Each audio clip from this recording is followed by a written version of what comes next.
Since the thaw in relations, U.S. authorities report a spike in the number of Cubans trying to enter the United States. CCTV's Nitza Soledad Perez has that story. Claro, nosotros nos enteramos cuando estábamos presos en México. We found out that the U.S. and Cuba were starting discussions to normalize the relations when we were detained in Mexico. There was a rumor that they were going to repeal the Cuban Adjustment Act. That is what allows us to stay here. We got desperate inside prison. What are we going to do? What are we going to do? As soon as they release us, we started making our way here.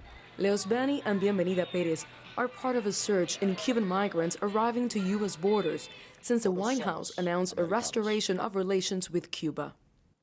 A total of 481 Cuban migrants were interdicted at sea or landed in the United States. That is a 117% increase from December 2013, according to the U.S. Coast Guard. We left the country because of economic hardship. I do not have any interest in politics. In the first 5 days of this new year, almost 100 Cubans were stopped at sea. I've tried it more than 20 times. I always beat rafts, but I don't do it well. We hardly have any equipment. There is nothing, and the Coast Guard always gets me. This group of migrants flew to Ecuador, since this country does not require them an entrance visa. Then they crossed 8 countries to get to the United States. It took them 2 months and defying the odds. As soon as we got out of prison, we had to get in a cab, walk fast, because the Zetas are preying on Cubans crossing the bridge to kidnap them and ask money from their families.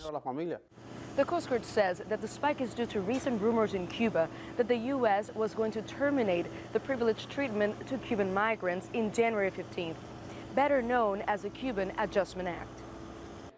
The law allows any Cuban who arrives on U.S. territory to remain here legally, and in a year and 1 day, they can become permanent residents and eventually citizens.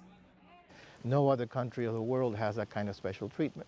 So until that changes, I would not expect the large-scale stream of migrants from Cuba to decrease significantly. The law can only be repealed by Congress, but there's no indication that it would happen anytime soon. So for now, the only change that could happen is an improvement in living conditions on the island, which could deter some Cubans of risking their lives to come to the U.S. Nitza Soledad Perez, CCTV, Miami.